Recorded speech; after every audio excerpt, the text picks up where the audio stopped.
Students, आज हम आपको एक्सप्लेन करेंगे कक्षा 8 संस्कृत चैप्टर 1 लोकहितम मम करणीयम हिंदी अनुवाद। इसका पहला सुभाषितानी है मनसा सततम स्मरणीयम वचसा सततम वदनीयम लोकहितम मम करणीयम लोकहितम मम करणीयम। इसको इस तरह से बोला गया है सुभाषितानी के माध्यम से कि मन से हमेशा हमें सोचना चाहिए, स्मरण करते रहना चाहिए।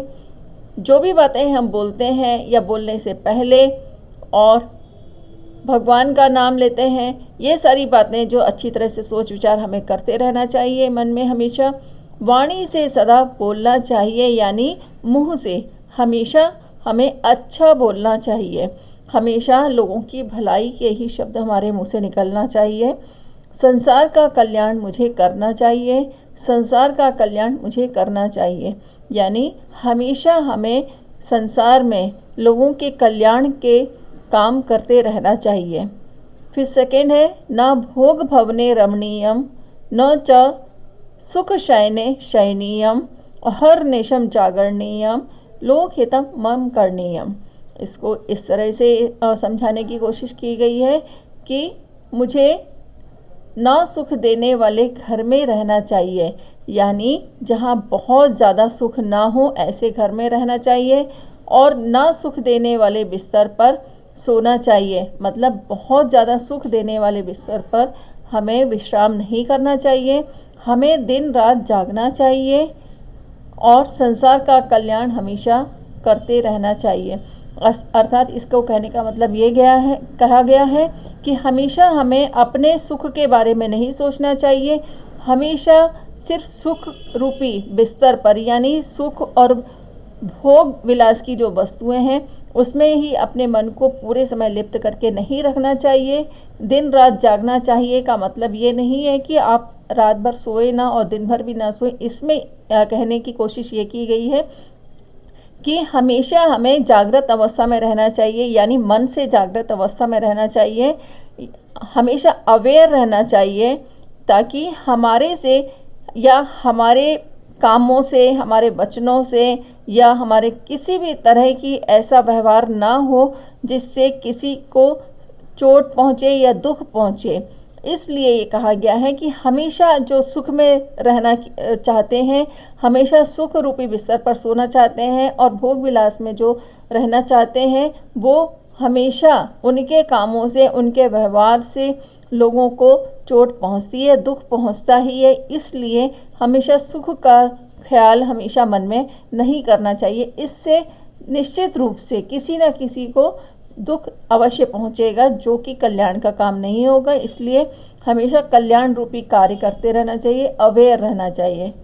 फिर नेक्स्ट है न जातु दुख गणनीयम न च निज सौख्यम मननीयम कार्य क्षेत्रे त्वरणीयम लोकहितम मम करणीयम।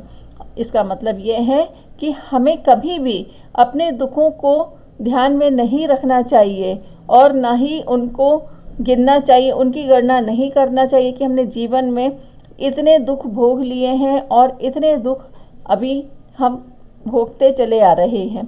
कभी भी अपने दुखों का ध्यान नहीं करना चाहिए और ना ही अपने सुख के बारे में हमेशा चिंतन करते रहना चाहिए। अर्थात हमें हमेशा ये ध्यान रखना चाहिए कि जीवन में जो भी हमने दुख हम भोगे हैं या दुख रूपी जीवन निकाला है, उनको भी ध्यान नहीं रखना चाहिए और ना ही भविष्य में बहुत ज़्यादा सुख भोगने की लालसा रखना चाहिए। हमेशा अपने काम को जो है शीघ्रता से करना चाहिए और संसार का कल्याण हमेशा करते रहना चाहिए। संसार के कल्याण के बारे में हमेशा विचार करना और उसे अच्छी तरह से लगन से उन कार्यों को करना जिससे संसार का कल्याण हो। फिर नेक्स्ट है दुख सागरे तरणीयम कष्ट पर्वते चरणीयम विपत्ति विपिने भ्रमणीयम लोकहितम मम करणीयम। इसका मतलब ये है कि दुख रूपी सागर में हमेशा तैरना चाहिए, यानी जीवन में जो भी कष्ट आ रहे हैं या जो भी दुख हमें मिल रहे हैं, उन दुखों को हमेशा पार करने का प्रयास करना चाहिए। कभी ये ध्यान नहीं देना चाहिए कि हम बहुत ज़्यादा दुखी जीवन जी रहे हैं। कष्ट रूपी पर्वत पर चढ़ना चाहिए, यानी जीवन में जो भी कष्ट हमें मिल रहे हैं उन कष्टों को हमेशा पार करते रहना चाहिए। और संकट रूपी वन में घूमना चाहिए, यानी जो भी जीवन में संकट मिल रहे हैं उसे वन कहा गया है, तो उसमें अच्छी तरह से हमें घूमते हुए यानी उन संकटों को हमेशा पार करते रहना चाहिए और संसार के कल्याण रूपी का। फिर नेक्स्ट सुभाषितानी है, गहनारण्ये घनांधकारे बंधुजना ये स्थिता गहरे तंत्रमया संचरणीयम लोकहितम मम करणीयम। इसमें यह कहा गया है सुभाषितानी के माध्यम से कि जो भी हमारे भाई बंधु यानी हमारे जो परिवार के सदस्य हैं, जो हमारे मित्र हैं, वो बहुत ज़्यादा घने अंधकार में हैं, गहन वन में गुफाओं में रहते हैं, वहाँ मुझे जाना चाहिए। यानी हमारे जो मित्र हैं, हमारे परिवार के लोग हैं, जो भी हमारे परिचित हैं, वो अगर बहुत ज़्यादा दुख में हैं, बहुत ज़्यादा कष्टों में हैं, तो हमें वहाँ जाकर उनकी मदद करना चाहिए और उनकी जो भी आवश्यकताएं हैं तो हमें उनको अच्छी तरह से पूरी करके देना चाहिए, ताकि वो जीवन के इस अंधकार से, इन कष्टों से, परेशानियों से निकल सके। हमें ऐसी मदद करना चाहिए और संसार का कल्याण हमें करना चाहिए, यानी संसार में जो भी अच्छे काम हैं जिससे संसार का कल्याण हो, हमें ऐसे कार्य हमेशा करते रहना चाहिए।